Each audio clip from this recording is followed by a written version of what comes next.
제목 머리가 둘인 인간.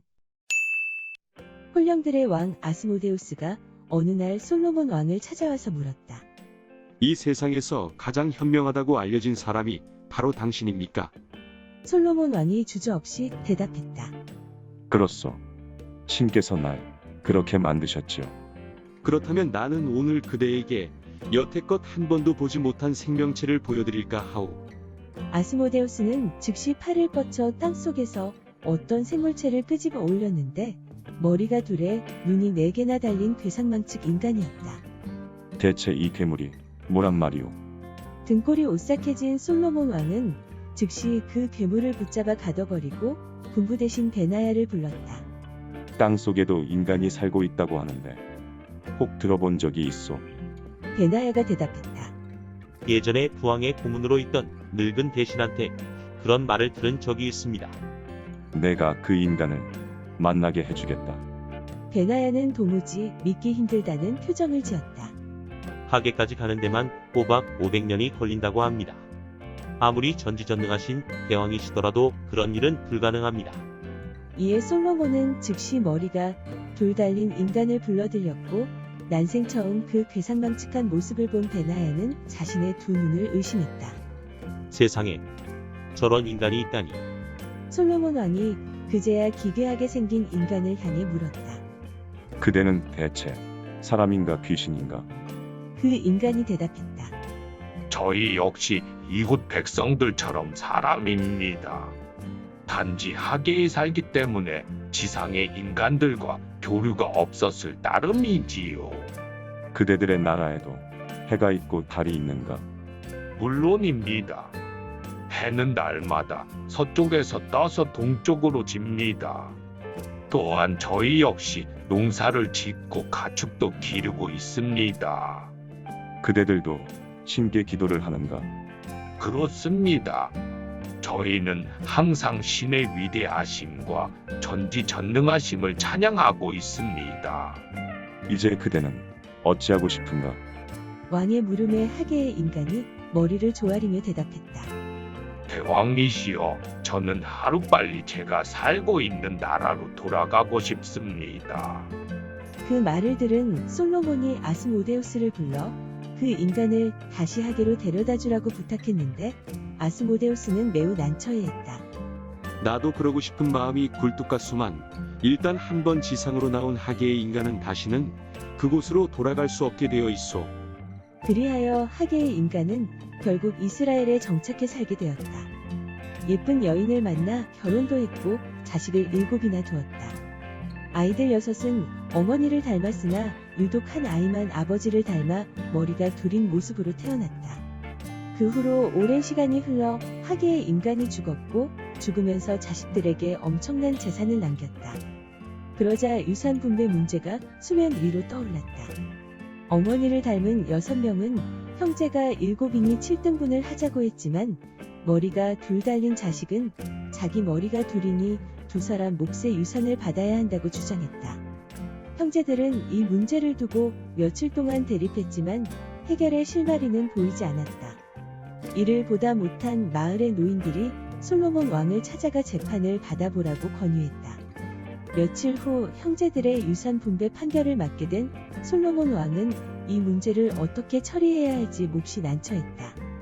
고민 끝에 덕망 있는 장로들에게 의견을 구했지만 그들 역시 뾰족한 대안을 내놓지 못했다.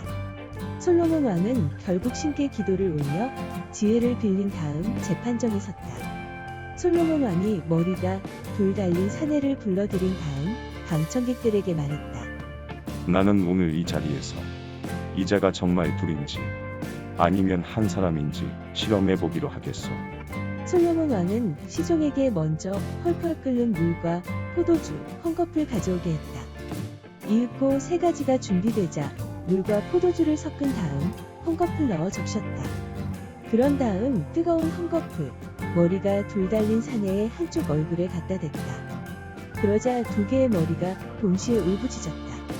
아, 뜨거워! 대왕이시여, 제가 잘못했습니다. 저는 둘이 아니라 하나입니다.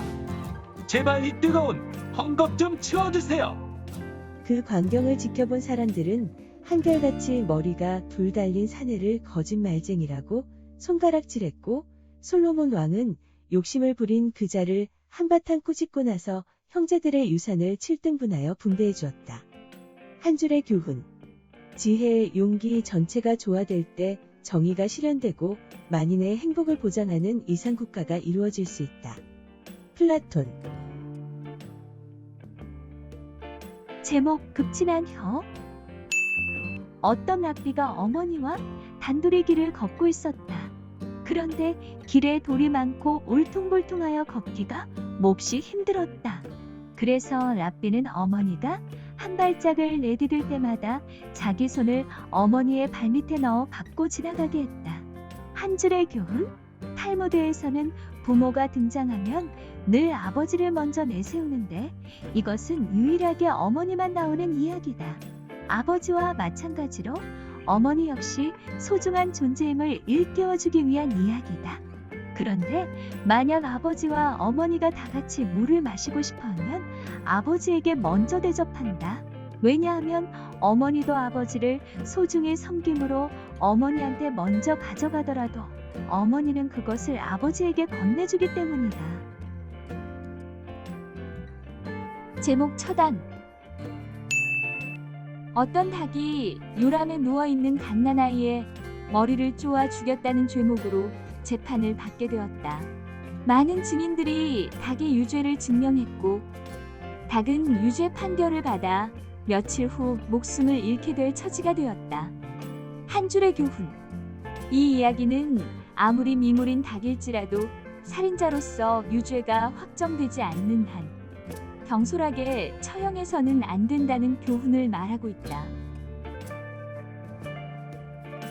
제목 정당한 편애. 왕이 소유한 포도원에서 많은 사람들이 일하고 있었는데 그 중에 한 일꾼은 비상한 능력을 갖고 있어서 다른 일꾼들보다 솜씨가 매우 뛰어났다. 어느 날 왕이 포도원을 방문했고 그는 뛰어난 능력을 지닌 일꾼과 나란히 포도원을 산책했다. 유대인의 관례대로 노동의 대가는 매일 동전으로 지불되었다. 그날도 하루 일과가 끝나자 일꾼들이 돈을 받으려고 줄을 섰다. 이때 일꾼들 모두 같은 임금을 받았는데 능력이 뛰어난 일꾼 역시 똑같은 금액을 받자 다른 일꾼들이 왕에게 항의했다. 그 사람은 2시간밖에 일하지 않았습니다.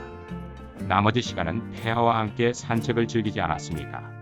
그런데도 우리와 똑같은 임금을 받는다는 건 불공평합니다. 그러자 왕은 이렇게 말했다. 너희 주장은 사실이다. 하지만 이 사람은 2시간 안에 너희가 하루 종일 걸려서 한 일보다 더 많은 일을 해냈다는 사실을 모르는가. 한 줄의 교훈.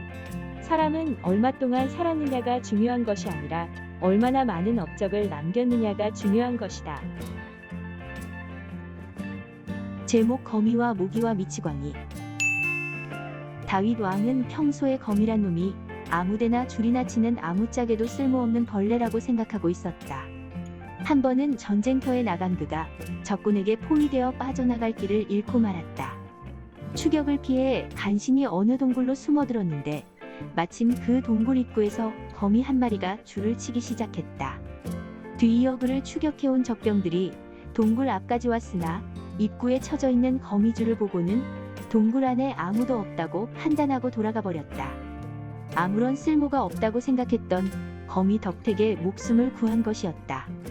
또 한 번은 왕이 적장의 항복을 받아낼 생각으로 몰래 적장이 잠든 방에 숨어 들어가 그의 보검을 훔쳐낸 다음 이튿날 아침에 그에게 말할 생각이었다. 당신이 잠든 틈에 칼을 가져왔을 정도이니 마음만 먹으면 당신의 목을 가져오는 것쯤은 간단한 일이다. 이렇게 하여 적장의 마음을 돌리려는 계산이었다. 하지만 기회는 좀처럼 오지 않았다. 어느 날 밤 가까스로 적장의 침실로 숨어들었는데 칼이 적장의 다리 밑에 있어서 꺼낼 수가 없었다.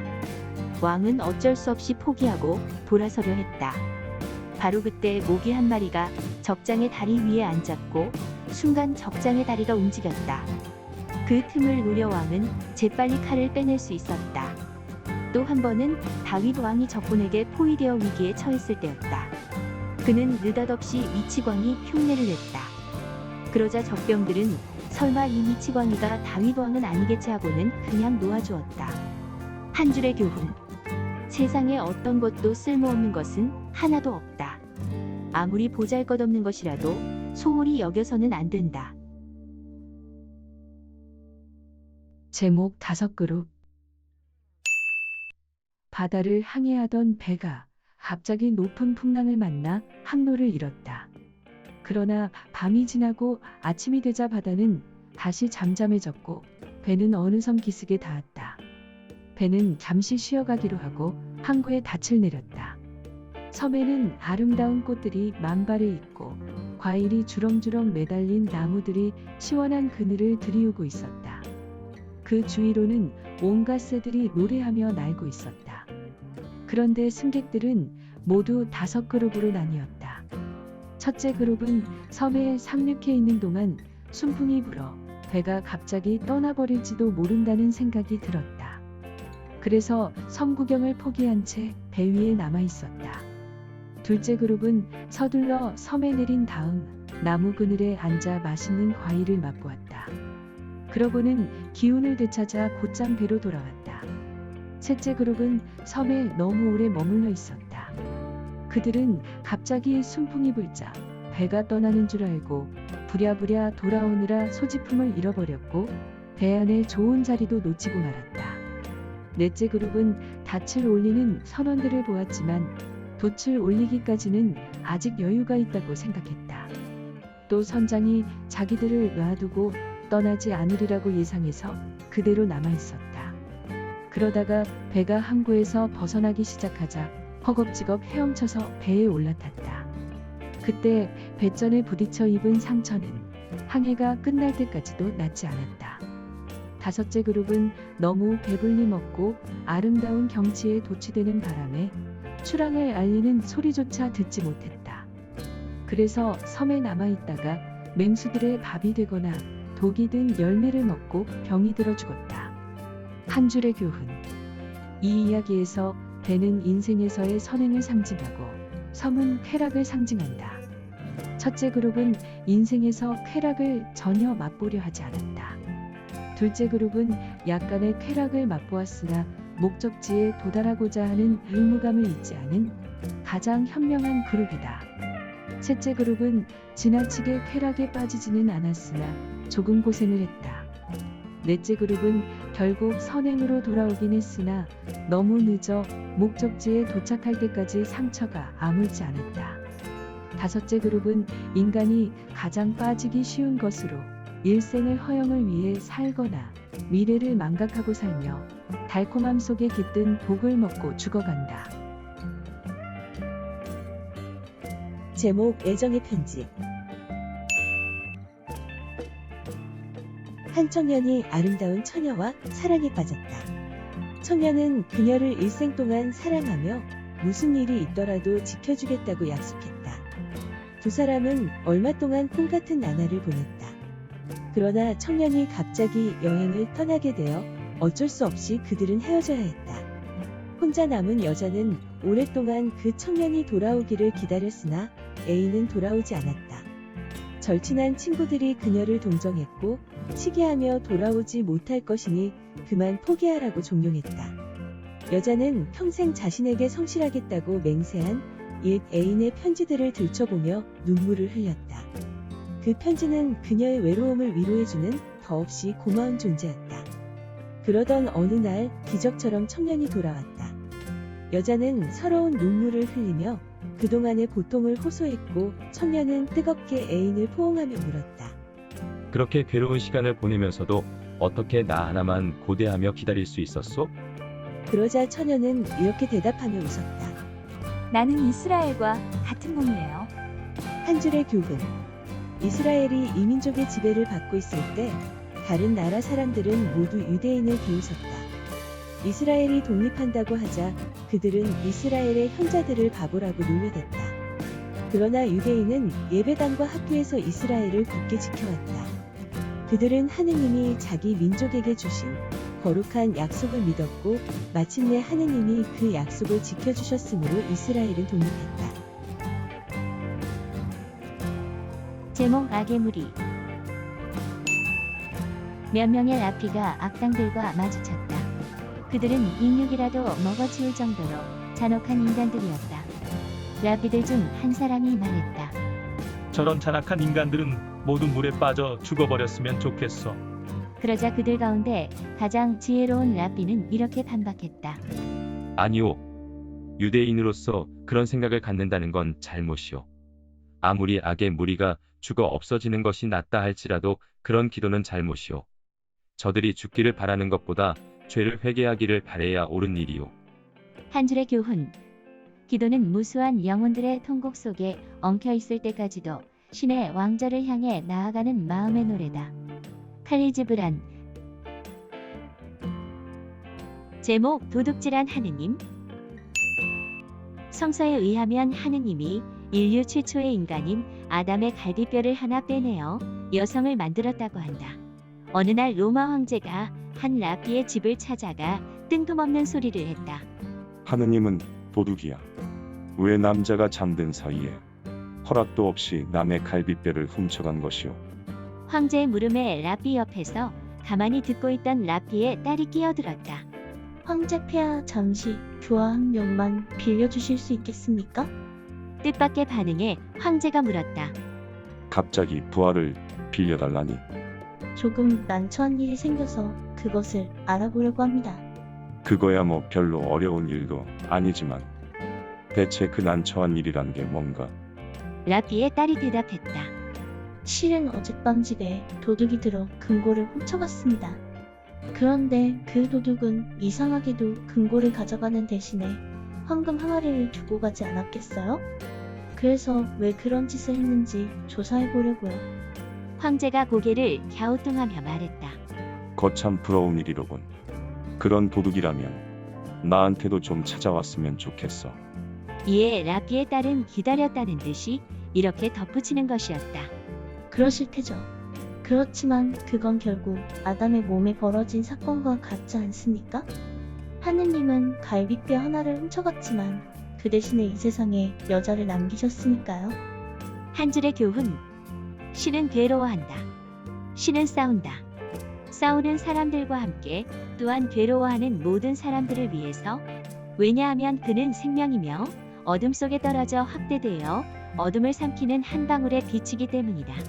르망 롤랑. 제목 장님과 절름발이.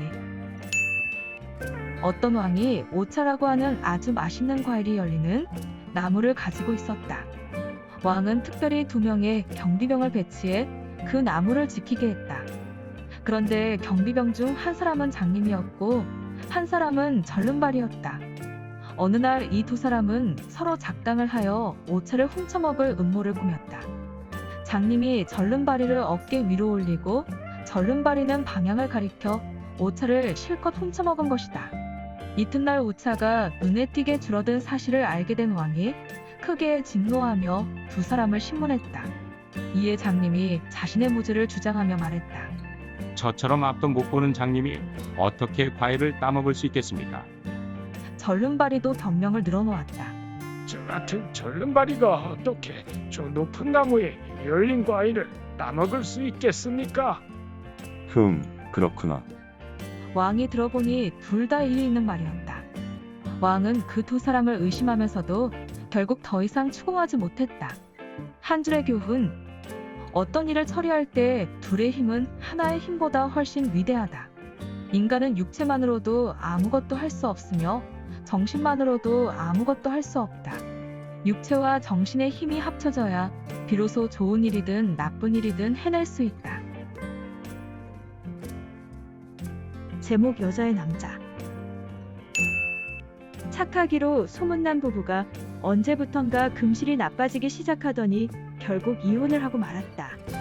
몇 년 후 남자는 또 다른 여자를 만나 재혼했지만 불행히도 나쁜 여자를 만나 그녀처럼 나쁜 사람이 되고 말았다. 그의 아내 역시 재혼을 했는데 그녀 또한 나쁜 남자를 만났다. 그러나 그녀의 새 남편은 시간이 지나면서 그녀처럼 어질고 선량한 사람이 되었다. 한 줄의 교훈. 제 아무리 우매한 여자라도 현명한 남자를 조종할 수 있다. 그러나 우매한 사내를 조종하기 위해서는 매우 현명한 여자가 필요하다. 키플링. 제목 알몸뚱이 노예. 마음씨 착한 부자가 있었다. 어느 날 그는 자기가 부리던 노예를 해방시켜주려고 배 한 척에 많은 물건을 실어주면서 어디든 좋은 곳을 찾아가 행복하게 살라고 했다. 이에 노예는 주인에게 거듭 감사를 드리고 나서 그 집을 떠났다. 노예의 배가 넓은 바다로 나아갔을 때였다. 갑자기 풍랑이 들이치는 바람에 배가 침몰했다. 배에 한가득 실었던 물건들을 몽땅 잃어버린 노예는 빈 몽뚱이 하나로 간신히 헤엄쳐 인근 섬에 도착했다. 살아남긴 했지만 모든 것을 잃은 노예는 몹시 서글펐다. 노예는 섬을 돌아다니다가 커다란 마을을 만났다. 당시 그는 옷가지 하나 없는 알몸뚱이였다. 하지만 그가 나타나자 마을 사람들 모두 환호하며 맞아주었고 그를 자신들의 왕으로 추대했다. 호화스런 궁전에 머물면서 노예는 자기가 마치 꿈을 꾸는 것 같았다. 도무지 믿어지지 않아서 한 사람을 붙잡고 물었다. 도대체 어찌된 일입니까? 뺑전 한 푼 없는 알거지가 갑자기 왕이 되다니. 그러자 그 사람은 이렇게 말하는 것이었다. 우리는 인간이 아니라 영혼입니다. 그래서 1년에 한 번씩 살아있는 인간이 이 섬을 찾아와 우리의 왕이 되어주기를 바라고 있습니다. 그러나 조심하십시오. 왕께서도 1년 후에는 이곳에서 쫓겨나 외딴 무인도에 버려지고 말 것입니다. 왕이 된 노예는 그에게 진심으로 고마움을 표했다. 정말 고맙소. 당신 말이 사실이라면 지금부터라도 1년 후를 대비해 준비를 해야겠군. 그래서 왕이 된 노예는 사막과 같다는 그 외딴 섬을 먼저 찾아가 꽃도 심고 과일나무도 심어두었다.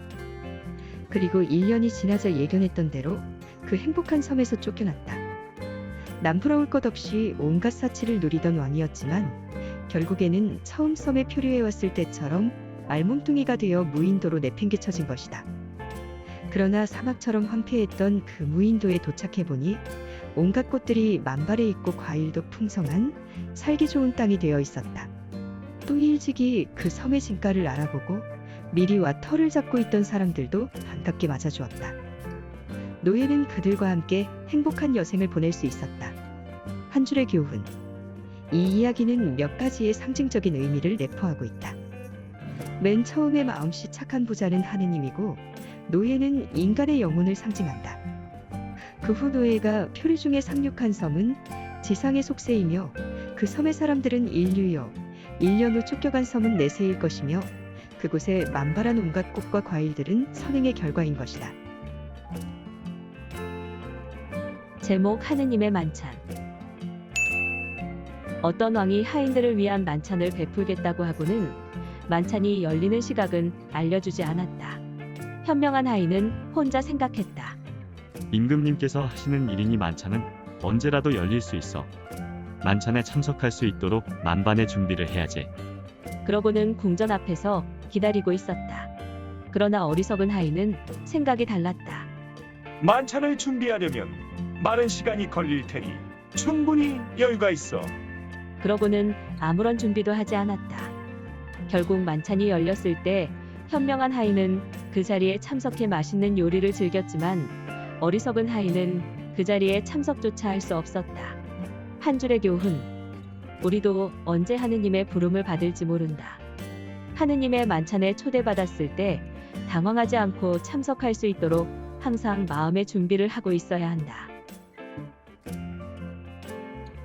제목 희망.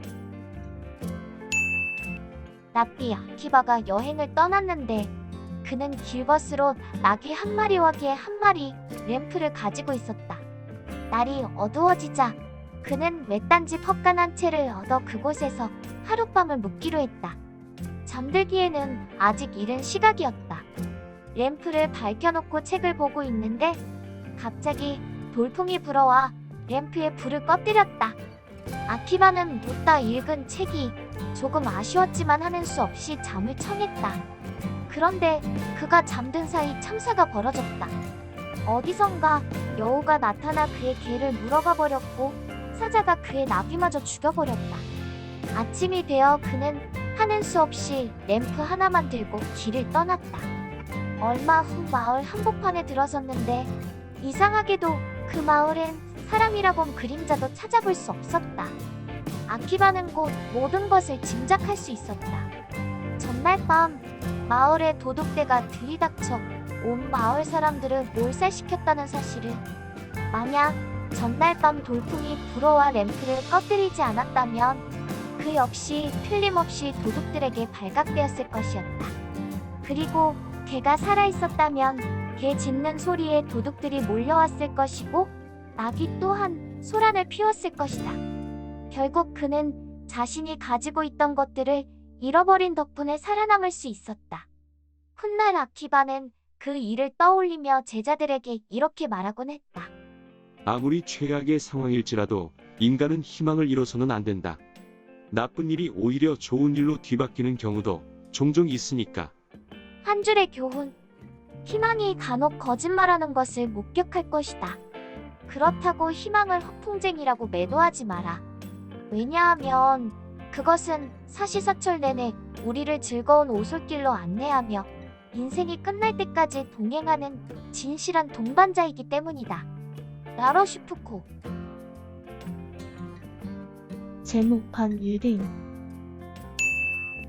로마의 역대 황제 중에서도 하드리아누스 황제는 유대인을 가장 증오한 인물이었다. 어떤 유대인이 하드리아누스 황제 앞을 지나면서 인사를 했다. 폐하, 안녕하십니까? 황제가 그에게 물었다. 너는 누구냐? 그가 자신의 이름을 대면서 유대인임을 밝히자 황제는 그 즉시 부하들에게 명령했다. 당장 저놈의 목을 베어라. 이튿날 또 다른 유대인이 황제 앞을 지나치게 되었는데 그는 인사도 하지 않은 채 지나쳤다. 황제가 또다시 목청을 돋고 명령했다. 로마 황제에게 경의조차 표하지 않는 저 불경한 자의 목을 쳐라. 옆에 있던 신하들이 황제에게 물었다.